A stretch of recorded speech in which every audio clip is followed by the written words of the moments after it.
வணக்கம். இன்றைக்கி வீடியோவில் ஊக்கு கட்டுற பட்டியும் ஐ கட்டுற பட்டியும் ரொம்ப ஈஸியான முறையில் எப்படி தைக்கலாங்கிறத தான் பார்க்க போகிறோம். அதுக்கு 2 இன்ச் அகலத்தில் இந்த மாதிரி துணி கட் பண்ணி எடுத்துக்கலாம். இந்த மாதிரி ஃப்ரண்ட்டு துணியில் நல்ல பக்கம் மேலே இருக்க மாதிரி வச்சுக்கோங்க. இப்போது அந்த துணியில் கொஞ்சமாக மடித்து விட்டுட்டு தையல் போட்டுக்கலாம். பட்டி இணைகிற இடத்துல கொஞ்சம் வளைவு இருக்கும். செக் பண்ணி பார்த்துக்கிட்டு கரெக்டாக தையலை போட்டுக்கோங்க. இந்த தையல் 1/4 இன்ச் அளவில் இருந்தால் கரெக்டாக இருக்கும். தையல் போட்டதும் எடுத்து விட்டுட்டு இந்த மாதிரி படிமான தையல் ஒன்று போட்டுக்கலாம்.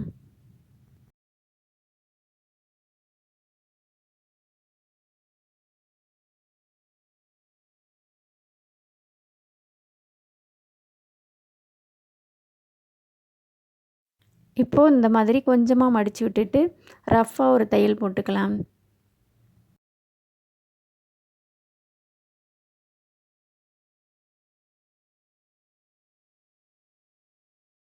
இப்போது முதல்ல போட்ட தையல் வரைக்கும் ஃபுல்லாக மடித்து விட்டுடலாம். உள்பக்கமாக இந்த மாதிரி மடித்து விட்டுட்டு மேலே தையல் போட்டுக்கலாம்.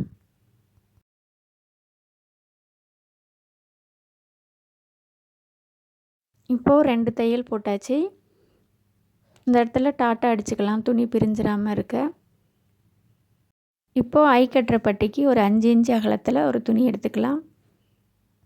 அந்த துணியை இந்த மாதிரி 2ஆக மடிச்சுக்கலாம். மேல் பக்கம் கொஞ்சமாக மடித்து விட்டுட்டு ஃப்ரண்ட்டு துணி உள்பக்கம் மேலே இருக்க மாதிரி வச்சுட்டு தையல் போட்டுக்கலாம்.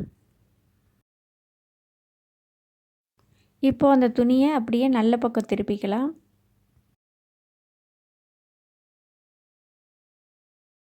நல்ல பக்கம் திருப்பி விட்டுட்டு 2 தையல் போட்டுக்கலாம். இந்த மாதிரி தைச்சா பட்டி நெளிவு இல்லாமல் பர்ஃபெக்டாக இருக்கும். ஐ கட்டுற பட்டி ஒரு 1/2 இன்ச் அளவில் தைச்சா கரெக்டாக இருக்கும்.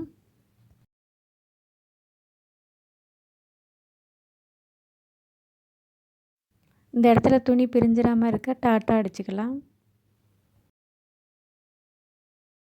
மீதமுள்ள துணியை இந்த மாதிரி கட் பண்ணிவிட்டு 2 துணியும் கரெக்டாக இருக்கான்னு செக் பண்ணி பார்த்துக்கலாம். உங்களுக்கு இந்த வீடியோ பிடிச்சிருந்தா வீடியோஸை லைக் பண்ணுங்கள், ஷேர் பண்ணுங்கள், ஃப்ரெண்ட்ஸ் கூட ஷேர் பண்ணிக்கோங்க, சப்ஸ்கிரைப் பண்ணுங்கள். நன்றி.